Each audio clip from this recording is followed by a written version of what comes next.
कारण कुटुंबातला सदस्य म्हणून भाईंनी माझ्यावरती प्रेम केलं. 2009ची निवडणूक, त्या निवडणुकीमध्ये भाई आणि आम्ही त्या ठिकाणी विधानसभेमध्ये असेल त्या काळापासून आम्ही 9 आणि 14 19 2022 पर्यंत भाईंनी मला कुटुंबातला एक छोटा भाऊ म्हणून मार्गदर्शन, दिशा आणि सहकार्य केलं. त्या भावनेने निश्चितपणे पुढे गेलो आणि भविष्यातल्या कालखंडामध्ये सुद्धा पुढे जायचा निर्णय घेतला. एक दुःख आहे नक्कीच, 2.5 वर्षापूर्वी भाई मुख्यमंत्री होत असताना भाईंसोबत जाऊ शकलो नाही. ती त्या वेळची ती परिस्थिती असेल, पण निश्चितपणे त्यानंतरच्या कालावधीमध्ये हा निर्णय घेतला आणि भाईने मला कुटुंबामध्ये सामावून घेतला. निश्चितपणे आनंदाचा क्षण माझा आहे. आणि मग 2006ला मी पोटनिवडणूक लढवली होती. त्या पोटनिवडणुकीमध्ये सुद्धा सामंतसाहेब मी पराभूत झालो होतो. पण 9, 14, 19 मध्ये निवडून आल्यानंतर 2024च्या निवडणुकीला मी सामोरं गेलो.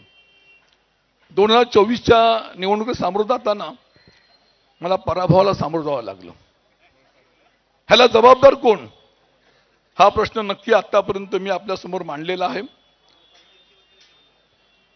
आपल्याला आठवत असेल 2014 साली भाजप सेनेची युती सत्ता आली आणि त्या युतीमध्ये मला वाटलं होतं उदयजी की माझ्यासारखा एक निष्ठावंत सैनिक त्या ठिकाणी मंत्री होईल म्हणून.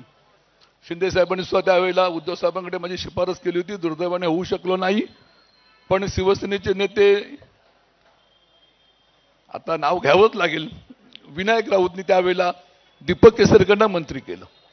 राजन साहेब तिथंच राहिला. तो कालावधी गेला.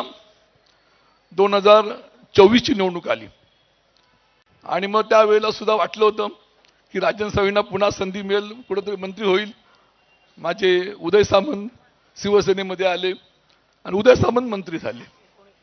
2019ला मंत्री झाले आणि मग 2024ला चला वाटलं होतं, मी भाईंना म्हटलं की महाराष्ट्रामध्ये परिवर्तन झालेलं, त्यामुळे नक्की सत्ता महाविकास आघाडीची येणार आणि राजन साहेबांचं चुकलेलं हुकलेलं सर्व मंत्रिपद पुन्हा मिळणार. पण नियतीच्या मनामध्ये वेगळं होतं. का शिंदे साहेबांकडे सुद्धा दिघे साहेबांची आलेली दैवी शक्ती आहे असं म्हणावं लागेल. 24 तासातले जवळजवळ 20 तासाच्या वरती काम केलं जातं. ती एक वेगळी दैवी शक्ती आहे, हे तुम्हाला मला माहिती आहे.